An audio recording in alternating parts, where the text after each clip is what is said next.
अभी डकी तो अरेस्ट है, आप देखें, और कुछ लोग भी अरेस्ट हो रहे हैं, लेकिन और कौन से हो रहे हैं जरा उनका जरा बता दीजिएगा। जी को कल तलब किया गया है, इकरा कमल जो है। बताएं कि ये आप समझते हैं ये केस यहाँ से कंफर्म हो के ये केस हाई कोर्ट तक जाएगा?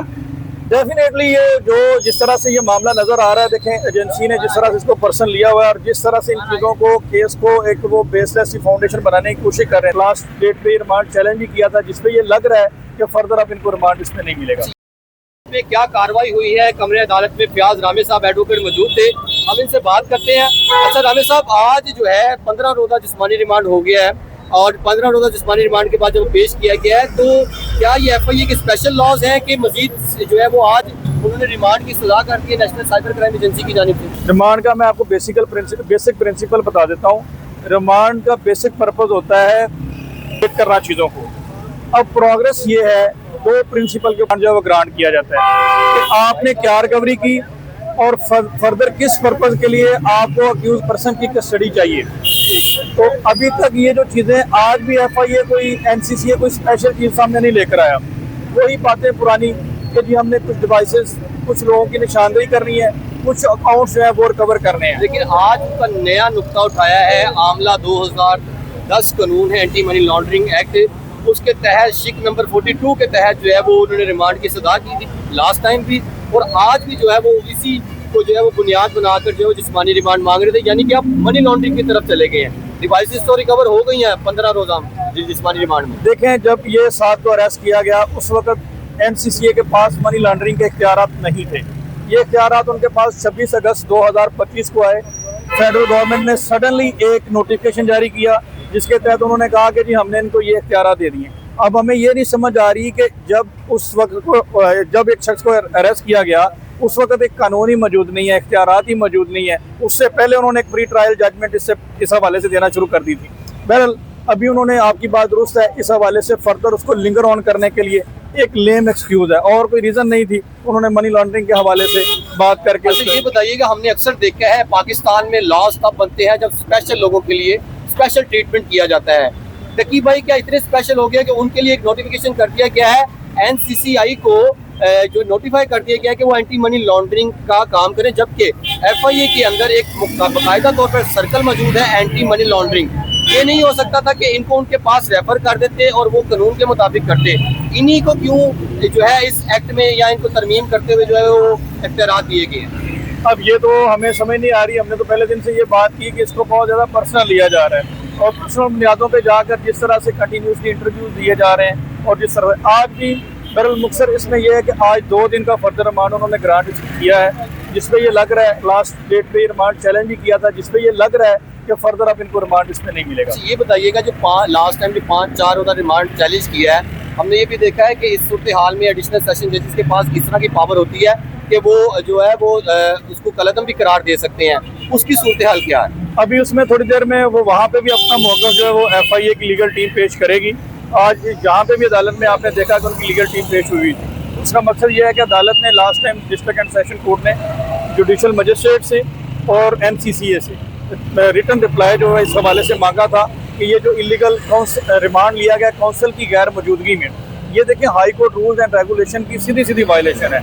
और ये जज साहब के ऊपर भी एक ड्यूटी इम्पोज होती थी कि जब किसी मुल्ज़िम का रिमांड देना होता है तो उनके काउंसिल का वहाँ पे होना ज़रूरी है। इन सारी चीज़ों को बाईपास किया गया, इस सारे प्रोसीजर को बाईपास किया गया और रिमांड दिया गया। उस हवाले से भी उन्होंने डिस्ट्रिक्ट कोर्ट में पेश होना है। तो ये बात आपकी दुरुस्त है, डिस्ट्रिक्ट कोर्ट चाहे तो इसको कलअदम भी करार दे सकते। अच्छा ये बताइए मुझे कि 4 रोजा रिमांड तो हमने चैलेंज कर दिया, मजीद 2 रोजा रिमांड मिल गया, तो आपको लगता है कि वो 4 रोजा रिमांड जो है कलअदम करार दिया जा सकता है? ये लॉ में बता दें कि जब नया रिमांड मिल जाता है तो पुराने को कैसे कलअदम किया जा सकता है? देखें, जब ये अगर होगा तो ये दोनों रिमांड सेट असाइड होंगे, ठीक है, और अगर होता तो फिर उसमें दोनों ही नहीं होंगे। फयाज भाई ये बताएं कि आपकी नज़र में डकी भाई का असल केस है क्या? देखें, मेरी नज़र में तो ये केस बनता ही नहीं है। देखें, ये केस आप कह रहे हैं प्रमोशन के हवाले से, गैम्बलिंग की प्रमोशन के हवाले से पाकिस्तान में कोई लॉ ही नहीं है, कोई जुए के हवाले से है और उन्होंने सेक्शन जो ऐड किए हैं वो किए हैं फ्रॉड के हवाले से। एलिगेशन प्रमोशन का है, सेक्शन जो पीका के लगे हुए हैं वो सारे के सारे फ्रॉड के हैं, 420 के हैं। उस हवाले से उनके पास कोई प्राइवेट कंप्लेनेंट नहीं है, कोई विक्टिम नहीं है, तो ये केस उनका हवा में लटक रहा है। और फर्दर वो बात करते हैं मनी लॉन्ड्रिंग की। अब उनका 3 चीज़ों के इर्द गिर्द वो एक बेसलेस फाउंडेशन बनाने की कोशिश कर रहे हैं जो कि वो नहीं बन रही। अभी तक ये सारे के सारे एलिगेशन है during the course of trial ये सारी चीजें मेरी ऑब्जर्वेशन के मुताबिक उड़ जाएंगी। लेकिन आप मुझे ये बताएं कि आप नोटिफिकेशन चैलेंज करेंगे जो इख्तियारात दे दिए एंटी मनी लॉन्ड्रिंग के national cyber crime investigation agency को, जबकि आपके पास FIA में एक इदारा है, एक जो है वो बाकायदा तौर पर एक सर्कल बनाया गया एंटी मनी लॉन्ड्रिंग का, उसके बावजूद इसकी ज़रूरत है थी?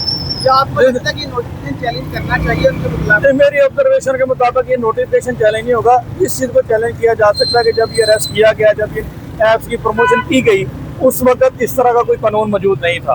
लेकिन डिजिटल मार्केटिंग ऐप के हवाले से की जा रही है, तो फिर इस हवाले से तो जो है वो NCC एक्शन कर सकती है। आप कह रहे हैं कि वो जुबे को नहीं कर रहे, वो इसमें ये कह रहे हैं कि जो प्रमोशन की गई है गैर कानूनी, उस हवाले से प्रमोशन के हवाले से कोई एक सेक्शन बता दें जो prevention of electronic crime act में मौजूद हो। कोई भी नहीं है, ठीक है। और सेक्शन सारे के सारे फ्रॉड के लगाए गए हैं। फ्रॉड के एसेंशियल पूरे नहीं होते। फ्रॉड होता है आपने किसी को धोखाधड़ी की, लोग खुद आपको जाके सब्सक्राइब करते हैं, ऐसा तो कोई मामला नहीं। और प्राइवेट कोई कंप्लेनेंट नहीं है, किसके साथ फ्रॉड हुआ है। व्यास भाई ये बताएं कि क्या लगता है आपको कि डकी भाई की रिहाई कब तक मुमकिन हो सकती है? देखें, ये तो अब इन्वेस्टिगेशन का प्रोसेस है। ये जुडिशल होने के बाद अब जिस तरह से रिकवरी और ये मामला रुख अख्तियार कर गया, ये थोड़ा लंबा लग रहा है। और इसमें आपको क्या, अच्छा ये बताइए कि जो सेक्शन लगाए गए हैं इसकी सजा कितनी है? इनकी जो पीका एक्ट में 4 सेक्शन लगाए गए हैं, उनकी मैक्सिमम 3 इयर्स तक है और वो सारे के सारे अवेलेबल हैं। उसमें सेक्शन 13, सेक्शन 14, सेक्शन 25, 26 इस तरह के। और जो PPC में से लगवाए गए वो है 420, 217 में भी, उसमें उसकी 7 ईयर है। PPC में 420 की 7 ईयर, टोटल 10 साल। आप समझते हैं कि अलग अलग नहीं कंसीडर होता, मैक्सिमम इसमें जो पनिशमेंट है वो 7 ईयर है। व्यास साहब ये बताएं कि ये आप समझते हैं ये केस यहाँ से कंफर्म हो के ये केस हाई कोर्ट तक जाएगा? डेफिनेटली ये जो जिस तरह से ये मामला नजर आ रहा है, देखें एजेंसी ने जिस तरह से इसको पर्सन लिया हुआ है और जिस तरह से इन चीज़ों को केस को एक वो बेसलेस सी फाउंडेशन बनाने की कोशिश कर रहे हैं। देखें, जब कोई FIR कट जाती है, चाहे वो सही हो चाहे वो गलत हो, आपको उसको जो है वो सेट असाइड करवाने के लिए एक ड्यू प्रोसेस ऑफ लॉ जो है वो फॉलो करना पड़ता है। उसके लिए हमें ये लग रहा है कि ये अब बीइंग अ लॉयर मुझे बताइएगा कि इस तरह की यूट्यूबर जो हमारा माशरा है पाकिस्तान का, हर दूसरा बंदा इन लोगों को रोल मॉडल बनाते हुए जो है वो यूट्यूब और फैमिली व्लॉग्स कर रहा है। आपको क्या लगता है, क्या इस तरह के जो करैक्टर्स हैं उनको निशाने इबरत नहीं होना चाहिए? देखें यार, पाकिस्तान के कानून में कोई फैमिली व्लॉगिंग बैन तो नहीं है। अगर आपने न करना है, ये तो देखें सारी बातें वो हैं। अब आपने खुद कोई काम किया नहीं है, ना आपने ये जो एप्लीकेशन है इनको बैन करवाया। आप ही बच्चे जाते हैं प्ले स्टोर से एप्लीकेशन डाउनलोड करते हैं, गैमलिंग आप कर रहे हैं, इसको पकड़ने से क्या होगा? आप पहले लॉ मेकिंग करें, लोगों को अवेयरनेस दें, उसके बाद उनको बुलाएं, उसके बाद आप जो है इंक्वायरी कंडक्ट करें। आपने 10 साल से किसी बच्चे को रोका नहीं, एकदम से आपने डंडा पकड़ लिया कि नमाज पढ़ना शुरू कर दें, हम इसको 5 वक्त, ऐसे थोड़ी होता है। उसके लिए आपको लॉ मेकिंग करनी पड़ती है, लोगों को एजुकेट किया जाता है। अभी तक पाकिस्तान के कानून में फैमिली व्लॉगिंग जो है वो मना नहीं है। या तो इसके ऊपर कोई यूट्यूबर बनना कोई बुरी बात है, या कोई इसमें मुझे बताएं कि कोई कानून ऐसा है या किसी उलमा इकराम ने ये फतवा दिया है इस हवाले से, कुछ फेडरल शरीयत कोर्ट ने कोई फतवा दिया है कि यार फैमिली को ब्लॉगिंग जो है वो बैन है। जहाँ पे काम कर रहे हैं आप वो करें।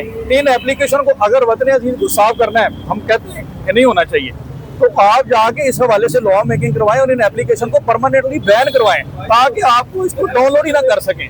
लेकिन जब यहाँ पे अभी डकी तो अरेस्ट है, आप देखें, और कुछ लोग भी अरेस्ट हो रहे हैं, लेकिन और कौन से हो रहे हैं जरा उनका जरा बता दीजिएगा। सिस्टोलॉजी को कल तलब किया गया है, इकरा कमल जो है। इसके अलावा एक छोटा सा बच्चा है मुदस्सर, जिसके 3000 फॉलोवर हैं, उसको भी तलब कर लिया गया यूट्यूब पे। इसके अलावा एक मोटिवेशनल स्पीकर है हसनैन, वो इंग्लिश में व्लॉग वगैरह करता है, एजुकेशनल व्लॉग करता है, उसको तलब कर लिया गया है। तो बात करने का मकसद ये है कि FIA के बाद NCC 46 यूट्यूबर्स की लिस्ट तैयार है, इंक्वायरी मुकम्मल है, 1 बाय 1 सारों की बारी आएगी। बिल्कुल, लेकिन उससे बात यह है कि क्या, मेरा सवाल आप सब लोगों से ये है, क्या इससे गैमलिंग रुक जाएगी? एप्लीकेशन तो अभी भी चल रही हैं, अभी भी आप प्ले स्टोर पे जाएं, लोग डर के, जो नई जनरेशन है वो तो बाहर आ जाएगी। हाँ, उस हद तक है, लेकिन देखो बात आने की बात नहीं है। कानून का मामला होता है कि उन चीज़ों के ऊपर रिस्ट्रिक्शन इम्पोज करना। लोग डर के क्या करेंगे, एजम्पशन पे ये मामला नहीं चलता। बात ये है कि आपने कानून बनाना है, कानून इस हवाले से कोई है नहीं। और अगर आपने अरेस्ट करना है, डायरेक्टर साहब बहुत अच्छा काम कर रहे हैं, लेकिन मैं उनको इस बात पे अप्रिशिएट करूँ, अगर आपने अरेस्ट करना है, जो लोग इन गैमलिंग ऐप को रन कर रहे हैं उनको पकड़ें, वो मजे कर रहे हैं, जो प्रमोशन कर रहे हैं उनको आपने फ्रॉड। आप क्या समझते हैं कि किस बिना पर FIA ने रिमांड मजीद दिया है? देखें, उन्होंने मनी लॉन्ड्रिंग के हवाले से और कुछ नए अकाउंट्स और कुछ नई चीज़ें जो है वो रिकवर करनी है। अभी इस हवाले से उन्होंने फर्दर रिमांड जो है वो। Thank you ji.